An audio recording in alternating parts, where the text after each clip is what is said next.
Fl-isem tal-Missier u tal-Iben u tal-Ispirtu Santu. Grazzi lilkom Muslim minn Alla Missierna u Sidna Ġesu Kristu. U t-leżislu mill-Knisja qed tagħmel it-tifkira ta' San Biagio Isqof u Martri. Hekk dil-Quddisa qed nafruha b'ringrazzjament lil Madonna ta' Pino. U fil-Vanġelu ser niltaqgħu ma' Ġesu li jiddikjara li l-ebda profeta mu milquh fil-pajjiż tiegħu stess. U biex nitħejju tajjeb għal dan misteru li issa qegħdin niċċelebraw, ejjew nitolbu maħfra l-mulej għal dawk id-drabi li fihom inqasni.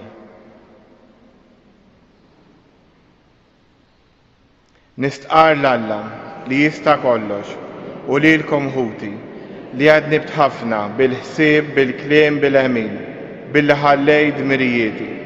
Ħtija tiegħi bl-akbar ħtija tiegħi. Għalhekk nitlob lil imqazza Marija dejjem Verġni, l-anġli u l-qaddisin kollha u lilkom ħuti biex tolbu għalija l-mulej Alla tagħna. Iħenna għalina Alla li jista' kollox, jaħfrinna dnubietna bi wassalna għal ħajja ta' dejjem. Mulej ħnina. Kristu ħnina.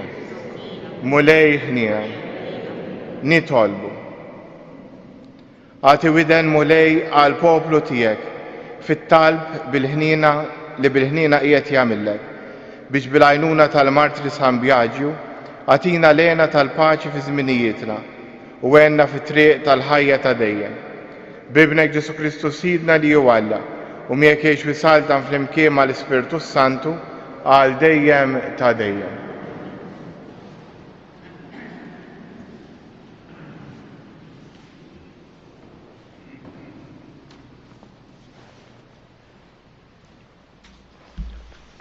Qari mill-litra lill-Lut, ħuti, sa issa fil-ġlieda tagħkom kontra dnub qatt ma żemmejtux hekk kiebes li wasaltu biex ħerrittu demkom? Insejtuha għal kollox il-kelma ta' twissija li qalilkom ta' għoliet li intom, ibni, la twarrab xi twiddib tal-mulej u la taqtax qalbek meta jċanfrek, għax il-mulej iwiddeb lil min iħobb jolqot lil kull min jilqa' bibnu. U għall-edukazzjoni tagħkom li intom qegħdin tbagħtu. Alla qiegħed jimxi magħkom ta' għoliet. Min hu dak li ben li missieru ma jwidbux. Tassew li bħalissa kull twiddiba ma tferraħniex imma tnikkitna. Iżda mbagħad lil dawk li jkunu tħarġu vija hija troddilhom il-frott ta' ħajja mimlija bis-sliem u l-ġustizzja.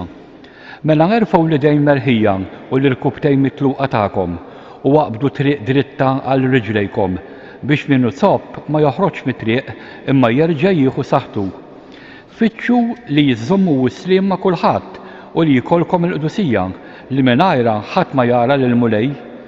Qisu li ħadd fostkom ma jibqa' lura mill-grazzja ta' Alla li jebda għerq tamrar ma jinbet fostkom li jġib it-taħwit u li bih ħafna jitħassru il-kelma tal-mulej.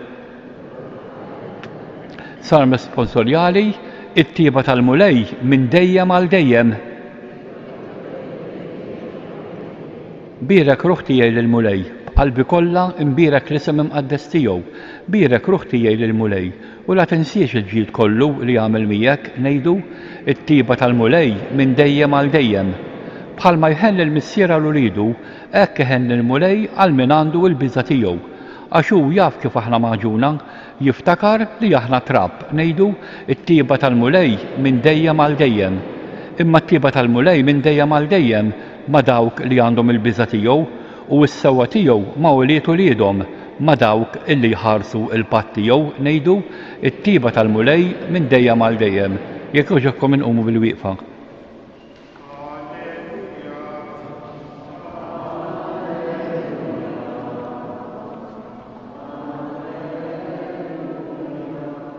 In-naċċ tiegħi jisimgħu leħni u jiena narafhom jgħid il-mulej u huma jimxu warajja.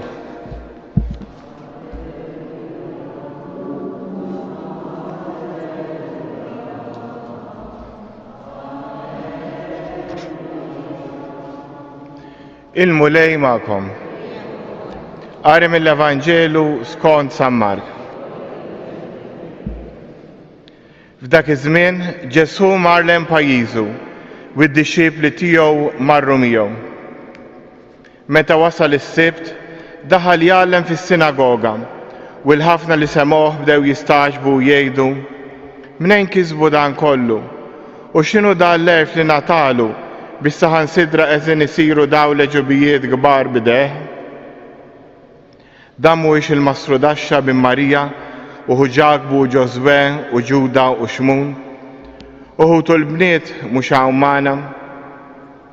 Huma skandalizzaw ruhom minħabba fih. Qalilhom Ġesu: ebda profeta ma hu bla ġieħ jekk mhux f'pajjiżu u fost qrabatu u f'daru stess. U hemmhekk ma seta' jagħmel l-ebda miraklu, ħlief li qiegħed iddeħħ fuq ftit morda u fejjaqhom.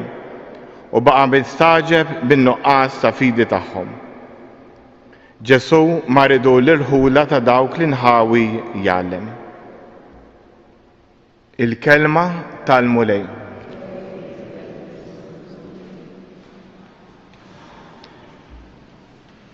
Hekk il-messaġġ li jista' jagħtina l-Vanġelu tal-lum u dik is-sentenza li jgħid Ġesu: l-ebda profeta mhu bla ġieħ jekk mhux f'pajjiżu stess. Xi tfisser dan? Din tfisser li xi kultant meta aħna nkunu familjari ma' xi ħadd jew mal-affarijiet qaddisa, qishom dawn l-affarijiet qaddisa jitilfu il-qawwa tagħhom.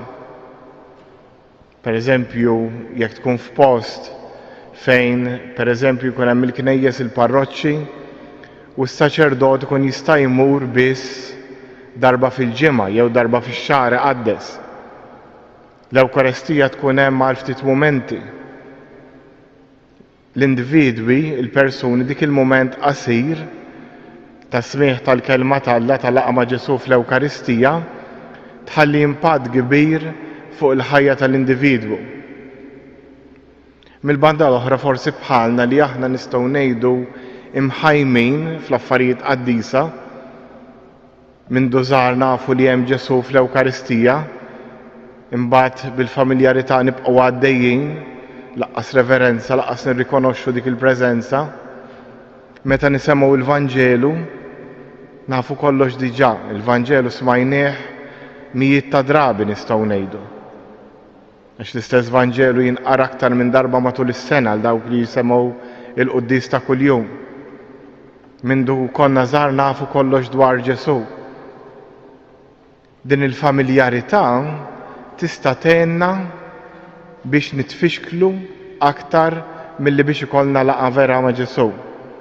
U dak li qed jgħid Ġesu l-ebda profeta ma milquh f'pajjiżu, il-familjarità li tista' tellef dik il-profondità tar-relazzjoni tagħna mal-Alla. Lura minn banda dan nirringrazzjaw l-Alla tal-familjarità li għandna mal-affarijiet qaddisa. Però fl-istess ħin ejjew ma nitilfux kemm il-kobor ta' dal-misteru li nkunu niċċelebraw. Ħaġa sabiħa ħafna ġejtu llum għall-Erbgħat, imdorrijin niġu ta' Pinu jitolbu quddiem l-Ewkaristija, quddiem il-Madonna affarijiet sbieħ. Irridu noqgħdu attenti però li r-rutina ma tellifniex dan l-affarijiet sbieħ li qegħdin nagħmlu. Ir-repetizzjoni ma tellifniex mill-vera laqgħa ma' Ġesu.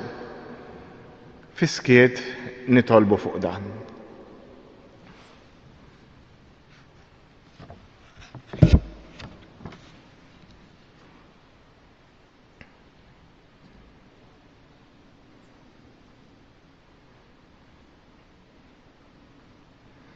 Issa nħu bil-wifqa u r-resqu tal-bit tagħna il-missierna tas-sema. Tolbuk Missier Ħanina għall-Knisja, għall-Papa, l-Isqefijiet, tas-Saċerdoti, għal dawk li huma mitħla ħafna tal-Knejjes biex din il-familjarità ma tellifx mill-vera laqgħa ma' Ġesu. Nitolbu.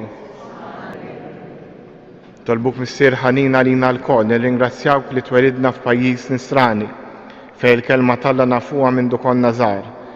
Għenna biex din il-kelma u l-laqgħa tiegħek tkompli tibdlilna il-ħajja tagħna. Nitolbu. Irresqulek Missier Ħanin ukoll il-Pellegrini kollha jiġu jżuru dan is-santwarju, kemm il-qrib u kemm il-bogħod. Kun int il-mexxej tagħhom u għejn biex dan il-post ikompli servi tal-laqgħa vera miegħek. Nitolbu. U issa fiskiet jew resqu talbna il-missierna tas-sema.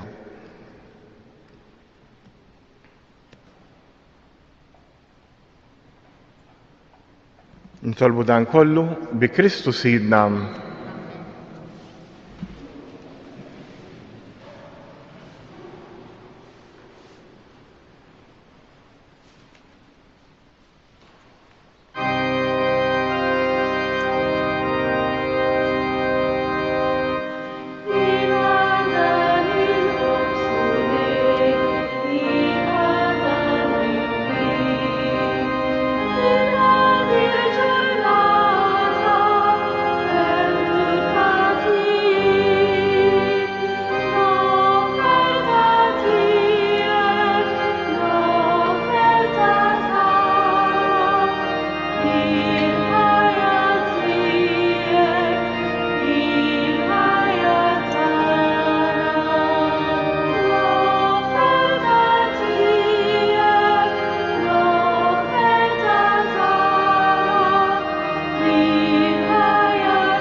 Itolbu bi s-sagrifiċċju tiegħu tagħkom ikun jogħġob l-Alla l-Missier li jista' kollox.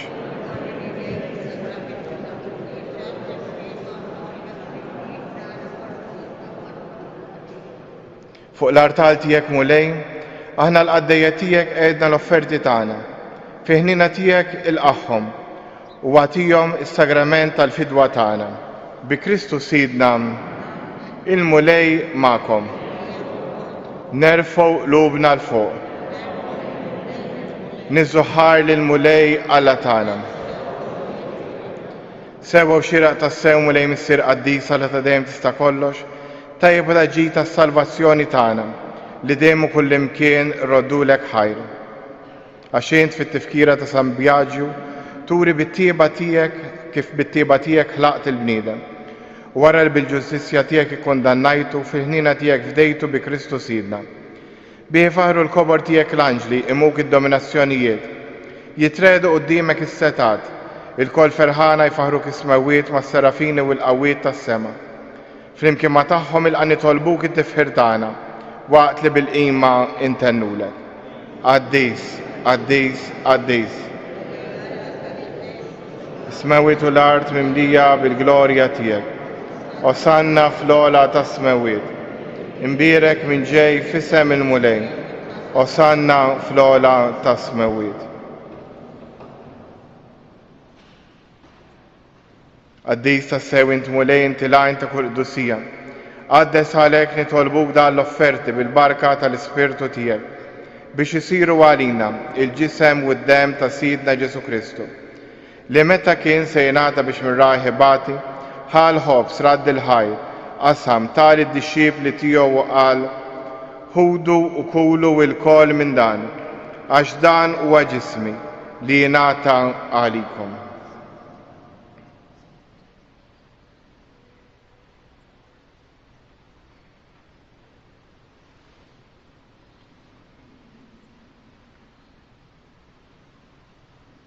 Ek ukoll wara li klaħa l-kalġ reġrat il-ħajr tal id-dixxiepli tiegħu qal ħudu u xorbu minnu l-koll, għax dan huwa l-kalġ ta' demmi, tal-patt il-ġdid li jibqa' dejjem. Id-demm li jxerret għalikom u għall-bnedmin kollha għal maħfra tad-nubiet. Għamlu dan b'tifkira tiegħi.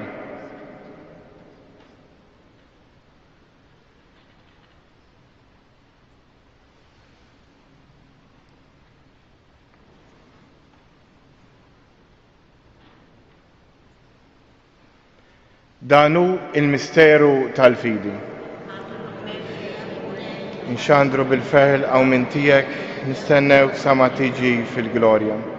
Għalek aħna nagħmlu dan tifkira tal-mewt u l-qawmien ta' Sidna Ġesu Kristu, nofrulek mulej il-ħobs tal-ħajja u l-kaġ tas-salvazzjoni. U rraddulek ħajra xogħġbok tilqana quddiemek biex naqdu. U miċ-ċokontana nitolbu li l-Ispirtu Santu jaqadna f'ġisem wieħed li jenna nieħdu sem il-ġisem u d-dem ta' Kristu. Ftakar Mulej fil-Knisja tiegħek imxerda mad-dinja kollha. Wettaha fl-imħabba, flimkien mal-Papa Franġisku, l-Isqof tagħna Anton u mal-Ministri tiegħek kollha. Ftakar ukoll fħutna li raqdu bit-tama tal-qawmien. Ftakar fil-mejtin kollha. Daħħalhom quddiemek fid-dawl tas-sebħ tiegħek. Ħenna lilna l-koll nitolbu. Għat lilna wkoll il-wirt tal-ħajja ta' dejjem. Flimkien mal-Verġni Mqazza Omm Alla Marija, Żewġa Ġuseppi l-Apostli u l-Qaddisin kollha li jgħix fil-ħbiberija tiegħek sa mill-bidu tad-dinja. Għamel li magħhom infaħruk insebħuk b'Ġesu Kristu Ibnek. Bi Kristu, ma' Kristu u fi Kristu. Jingħata lilek Alla Missier li tista' kollox. Flimkien mal-Ispirtu Santu, kull ġieħu glorja għal dejjem ta' dejjem. Immexxija mill-istess Spiritu li mexxa l-Ġesu, ejjew nitolbu t-talba li hu stess għallimna. Missierna li inti fis-smawiet jitqaddes ismek, tiġi saltnatek, ikoll li trid int kif is-sema hekk fl-ard. Ħobżna ta' kuljum għatina llum, aħfrinna d-nubitna, bħalma naħfru il-minu ħati għalina. La ddaħħalniex fit-tiġrid, iżda ħlisna mid-deni. Eħlisna jitolbuk Mulej minn kull deni. Għatina fit-tieba u l-ħnina tiegħek il-paċi fi żmienna, biex inkunu ħielsa dejjem midnub u imħarsa minn kull inkwiet. Aħna u nistennew u nittamaw ilejna u l-miġja tas-Salvatur tagħna Ġesu Kristu. Mulej Ġesu Kristu li qed l-Apostli tiegħek inħallilkom isliem nagħtikom islim tiegħi, la tħares lejn dnubitna, iżda ħares lejn il-fidi tal-Knisja tiegħek. Għatija slim u laqda li int trid fiha, int li tgħix fis-Saltan għal dejjem ta' dejjem. Il-paċi tal-Mulej tkun dejjem magħkom. Għatu l-paċi lil xulxin. Ħaruf tal-lam.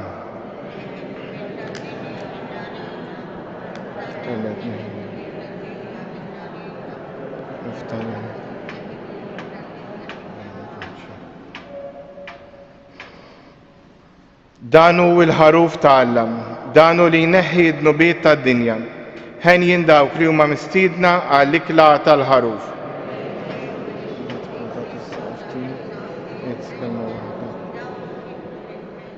Il-ġisem ta' Kristu.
Nitolbu.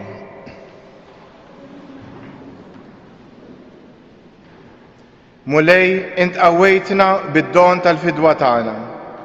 Għam nitolbuk li b'din l-għajnuna tas-salvazzjoni tagħna nissaħħu dejjem fil-fidi vera bi Kristu Sidna il-mulej magħkom. Wiberikkom Alla li jista' kollox, il-Missier, l-Iben u l-Ispirtu Santu. Morru u għejxu fil-paċi ta' Kristu.